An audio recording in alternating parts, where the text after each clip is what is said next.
Hello and welcome to our YouTube channel one more time. Now we're going to be working in how to go from the cruzada to the front step, which could be a front ocho.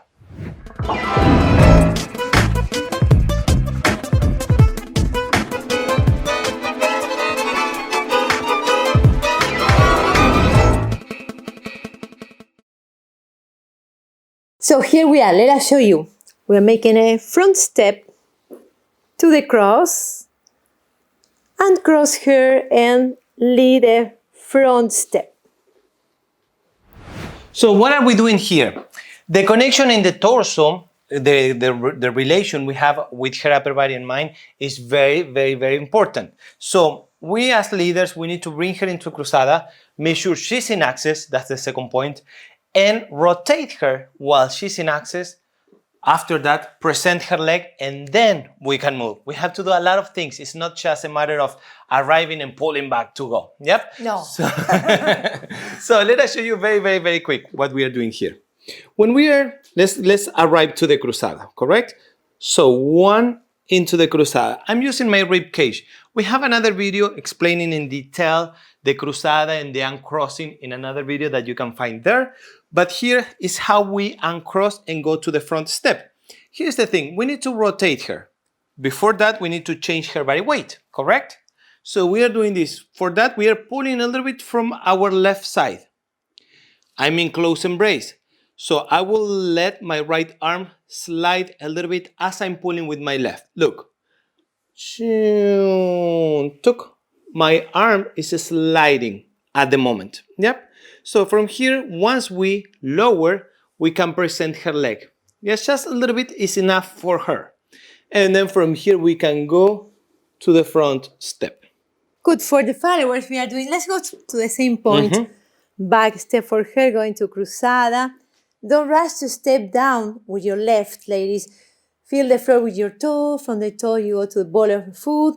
And then when he starts rotating, you feel like this is like front ocho, but you're in the cross. So uncross first. And go to the feet together, ankles together, toe facing outside. From here, he keeps pulling. So we rotate the hips and angle with his upper body. My hips, his upper body are at the same angle. And from here, we extend the leg from my right, in this case, sliding. And then we transfer body weight. Very important for the followers is to go, let me show you now in this position when we go, just from the cruzada, we are in the cruzada and the cross, transfer body weight. Be careful with the back foot. Sometimes it looks like Crooked. So we have to get very nice position from the cross. To uncross, I go first to ankles together. So if you see it from the front, this is the position. Toe facing outside. So from the cross here. And then collect, keep your knees together to go to the front.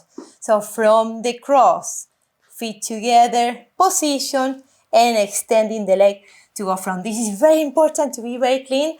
And how you get the time into that, because some leaders can rush into that. Exactly, yeah, some leaders, they put intention to the front step without leaving the moment, I will say, yes? So we have to enjoy that little rotation. It's part of the dance, yes? Sometimes it's misunderstood, yes? The cruzada. Yeah. So we have to give it a time, yes? Even if it's fast, but try to put the attention to that cross and the uncrossing as well. So yeah, it's very important because sometimes if we are crossing, you rush, we are forced to do that, boom. Yes. So it's like very tough for the followers. And at the end, you will complain because she will be heavy on you from the top, from the upper body. because we are rushing, yeah. Yeah, so it's never one person fault.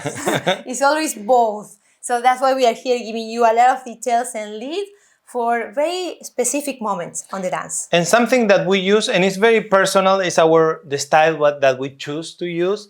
And even when we are getting into the cruzada, if we do it like from here, she's in the cruzada. Now, in order to uncross, I don't actually bring her towards me. I actually, for the uncrosser, I feel that I'm sending her outside. She's arriving into the cruzada and I'm going a little extra.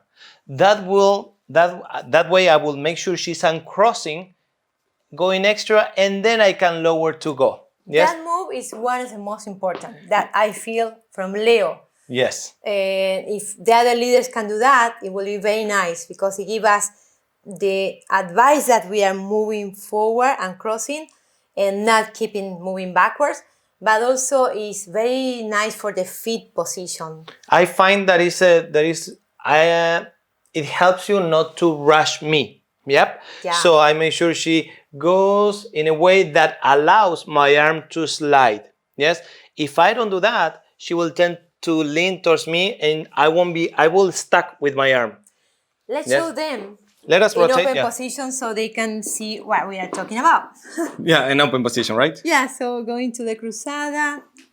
She's in access. Yeah, show them what you're doing. So I'm moving even a little extra as I'm going front, lower, and going back. If you notice, it's extremely subtle. Yes, but it creates like a little circular motion before we step. And that will allow me to move this arm. I will do it again. One, tack, almost like a little push. Zoom, so I can slide my arm and she looks nice. If I hold her here, she doesn't look nice. I need to allow her to sit back. And then, of course, we can always go back to the close embrace. But at that moment, we need to make her look nice. Also, yes. Just before I you have go, a lot of things to say. Before going to the next, let's do the same because I'm doing something with my shoulder to respond to that move from him. So we are in close embrace. We're going to the Cruzada. When he does that circle, lead the circle to uncross, I do also go back with my shoulder. Because if he's opening the position, like releasing, and I stays here, look what happened. It's like, he goes like, oh, she's glued to my shoulder. She's glued here. She's not, I'm leading her to go away and she stays there, right? Yeah, so we have to be aware, followers. If we're in close embrace and he does this move, means he needs space. He needs to open. So your hand will move, your shoulder will pull to get here. In any situation, be aware of the lead when they want close, open, when you need to close or open the embrace. Also, that's also from the follower. Mm-hmm. Sometimes I'm here and I need to be closer for any position. For example, if I get closer, I will do this to him and he will, okay, re-embrace. If I need a space, see, if I initiate the move, I need a space, he will release. So for both sides, followers and leaders, don't get on the same position for all the steps for the whole song. Try to open and close, or at least release and get together, right? And regarding, as I was mentioning, this is kind of our personal taste. Yes, it's not that the other one is wrong. Sometimes I happen to dance with other followers. Even with Miriam, we are dancing more milonguero style and we don't want to open this side. And this is the way that I will do this. Normally, I was mentioning that I will send her front so I can pull back and get a little bit apart from her. So I remain in access. Yes, that's when we slide. If I want to get close to her, I want to keep the close embrace, sorry. I will do the whole rotation, moving my rib cage front. If you notice, I'm doing this. Tuck, in a way that she remains in access. Because if I close embrace and I want to be in my access, it means that she will be tipping towards me.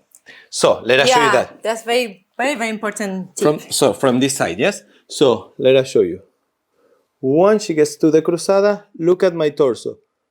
Tuck, go in front, the embrace is still closed, and from here we go. Yes? If we do it one more time, with the same leg, boom, boom, crossing. Can we show the position that we have here? Look. Yes.